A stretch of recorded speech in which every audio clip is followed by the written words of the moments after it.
Hello, welcome back to my channel. I'm Maria and this is Maria's Inspirations.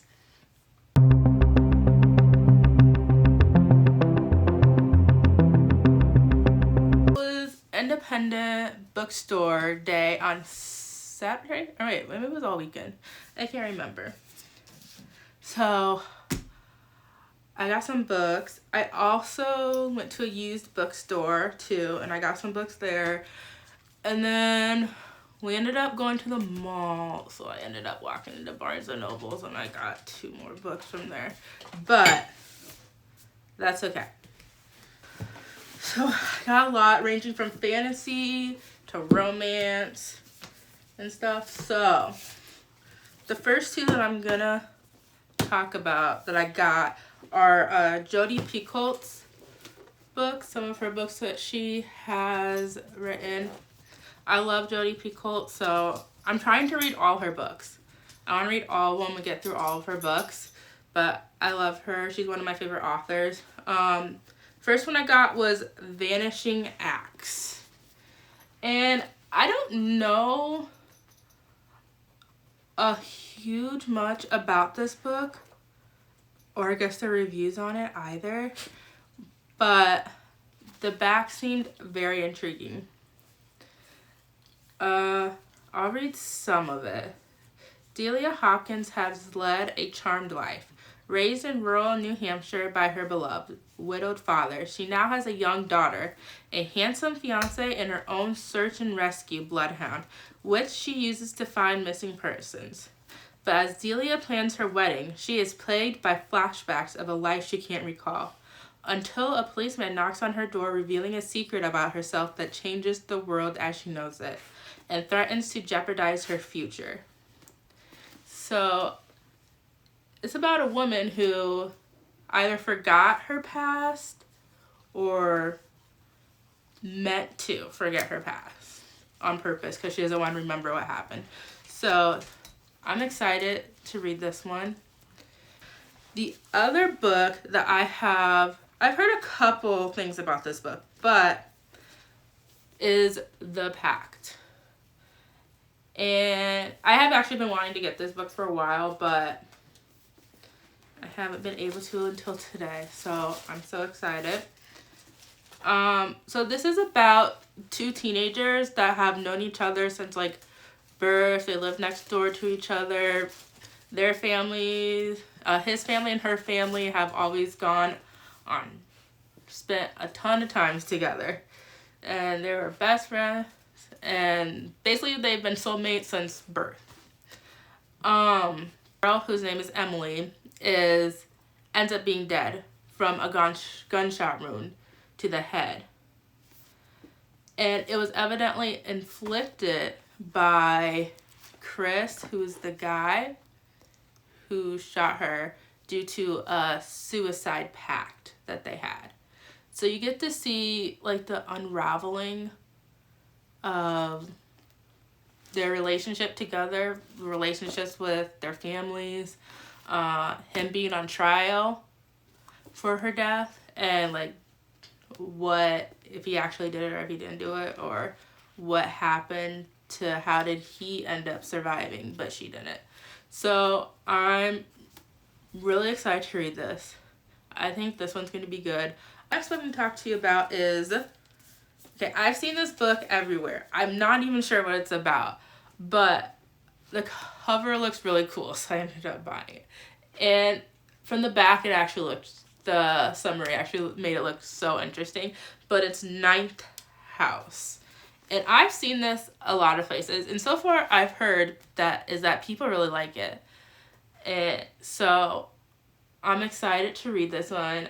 It is fantasy. And when I got this book, the lady was like, just so you know, this book is adult. It's not for kids. So I'm not sure. I've never read anything else by this author. So I'm guessing most of the author's books are young adult. But yeah, she made that very clear to me that this is actually adult version. I'll read some of the back for you guys. Galaxy Alex Stern is the most unlikely member of Yale's freshman class. Raised in the Los Angeles hinterlands by a hippie mom, Alex dropped out of school early and into a world of shady drug dealer boyfriends, dead-end jobs, and much, much worse. In fact, by age 20, she is the sole survivor of a horrific, unsolved multiple homicide. Some might say she's thrown her life away, but at her hospital bedside, Alex is offered a second chance to attend one of the world's most prestigious universities on a full ride. What's the catch, and why her? Still searching for answers, Alex arrives in New Haven, tasked by her mysterious benefactors with monitoring the activities of Yale's secret societies. Their 8 windowless tombs are the well-known haunts of the rich and powerful, from high-ranking politicians to Wall Street's biggest players. But their occult activities are more sinister and more extraordinary than any paranoid imagination might receive. They tamper with forbidden magic. They raise the dead, and sometimes they prey on the living. Yeah, so as soon as I read the summary, I was really interested. But it was the cover that drew me in the most, with the white and black and then the snake. So I'm really excited to read this book. I've seen this one a lot too, and I know that it's a sequel there's a sequel to it as well, I'm pretty sure. This one is called The Gilded One by Namina Forna. Sorry, I probably totally butchered that name, and I'm so sorry. So I am really excited to read it. Yeah. This part that's in the inside cover is what like basically drew me in. It says, "Are we girls or are we demons? Are we going to die or are we going to survive?" And then part of the summary is 16-year-old Dika lives in fear and anticipation of the blood ceremony that will determine whether she will become a member of her village. Already different from everyone else because of her unnatural intuition, Dika prays for red blood so she can finally feel like she belongs. But on the day of the ceremony, her blood runs gold, the color of impurity, and Dika knows she will face a consequence worse than death. Then a mysterious woman comes to her with a choice: stay in the village and submit to her fate, or leave to fight for the emperor and an army of girls just like her. They are called Alika, near immortals with rare gifts, and they are the only ones who can stop the Empire's greatest threat. So, it's about a group of girls fighting for their empire. It's the dating plan, so romance. This love trope for this book is fake dating. So, and I love fake dating, like the romance trope. So, it'll probably be an easy, simple read. You know, romancy, maybe a little opposite attract. So I'm excited to read this one from like take a break from some of the longer books I have or thriller books I have just to read this one. I think it'll be cute. The book that I got is White Smoke. As soon as I saw the cover, I was in. I love the cover. I do tend to base books off the cover sometimes if I'm gonna buy it or not. But this cover I think is so beautiful. Fantasy. When Marigold and her newly blended family moved to the embattled city of Cedarville, Mary thinks this might be the fresh start she needs. But the renovated, picture-perfect home on Maple Street, sitting between dilapidated houses surrounded by wary neighbors, has its secrets. And secrets always find their way through the cracks. I love Tiffany D. Jackson. She's an amazing author, so I'm excited to read this one. The next one that I got is, it's a historical fiction novel. And again, the cover, I just randomly saw this cover and I'm just like, oh, that looks interesting. So I got it. It is The War Outside by Monica Heese. I've never heard of this author before either. 1944, Crystal City, Texas. Margot gave up everything to keep her family together. and now they are together. Imprisoned in the Crystal City family internment camp, worlds away from their German-American farm community in Iowa. Yay, Iowa. I'm from Iowa, so that's why I'm screaming, but not really. But the camp is changing them, day by day and piece by piece, as Margot watches her mother's health deteriorate and her loving, patriotic father turn into a man who fraternizes with Nazis. She wonders what more it will take to keep her family whole. Haruko tries to maintain a facade of serenity in Crystal City, making friends at high school and shopping in the general store. Yet Haruko, I think it's Haruko, I think that's how you pronounce the name. Yet Haruko feels anything but serene, suffocated by dust, heat, and her deepest fears. That her own father is hiding something from her, and that her soldier brother, fighting in the Japanese-American unit of the U.S. Army, is hiding something from everyone. After a dust storm throws Haruko and Margot together, the two strike up an unlikely secret friendship. Their time together becomes a gift and a refugee. But in a desert prison camp that presents a pale imitation of life, can anything so real and fragile survive? So, I'm really excited to read this book. I think that it's going to be really good and really interesting. And I'm excited to read a new author that I've never read before. And it makes me kind of want to buy the other book too that she has, because that one looks really interesting as well. But we're going to get this too. This book has different point of views also, so you get each point of view from each of the girls, which I think will be really cool. So I'm excited to read this one. Henry, Happy Place. I got it. It's about a couple who broke up, but to get through like the summer or to get through this vacation that they're going on with, is it their friends or is it their family? Yeah, their friends group, they pretend to still be together.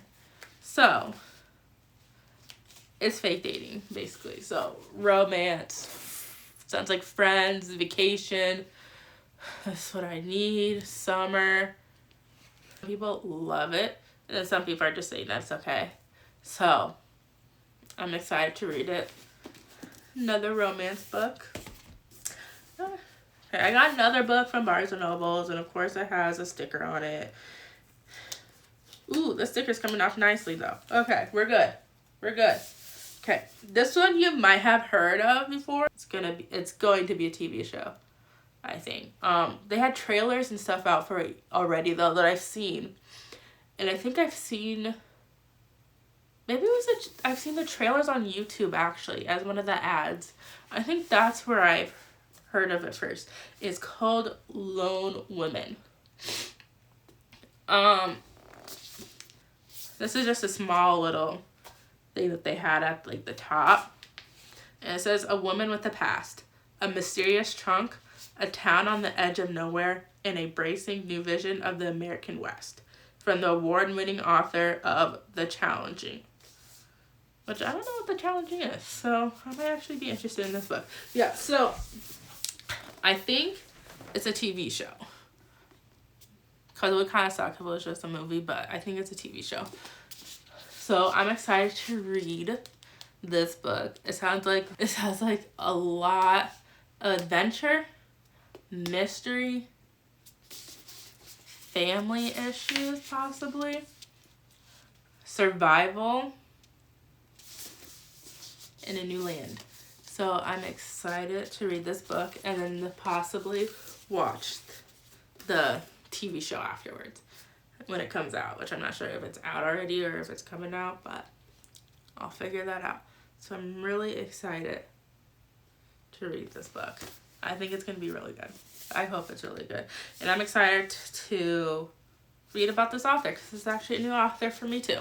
That was all the books that I got this weekend. I ended up getting a lot more than anticipated, and I ended up going to a lot more bookstores than I thought I was going to. But you know what? That's okay. We're gonna get through this.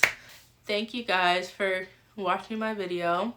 of the book haul that I got this weekend. Don't forget to like, comment, and subscribe. And thank you guys for watching my video. Hi, it's me again, real quick. I also forgot to mention that Barnes & Noble's had a pre-order sale this weekend. Of course, my love, right? So, I ended up getting 2 more books. I know, I got a lot of books. It's okay though. So, the first book that I got was, it's called Practice Makes Perfect. That is a romance novel. Honestly, one of my friends was talking about this book in her video. Her name is Shannon. She's at Bookishan on Instagram and TikTok, and then she's Life of Shan on YouTube. She was talking about this book, and I was like, you know what, that sounds interesting. So I ended up pre-ordering it. But it comes out tomorrow, May 2nd. So I'm excited for that. And then the other book that I got is called Thicker Than Water. And that is a memoir. It is Kerry Washington's memoir. If you don't know Kerry Washington, she's an actress. She was the main woman on Scandal, the TV show. Amazing. Highly recommend that TV show. I haven't finished it yet. I still have 1 more season left to go. But it's so good. So good. And she's amazing. So I'm excited to read about her memoir and her life and her upbringing. I feel like it's going to be a little bit like Viola's memoir a little bit, which I love Viola Davis. She's amazing. Love her to death. And her memoir was fantastic. So I'm so excited to read hers. Hers isn't coming out until the end of September though, unfortunately. But that's it. That's all I want to say. Bye, guys.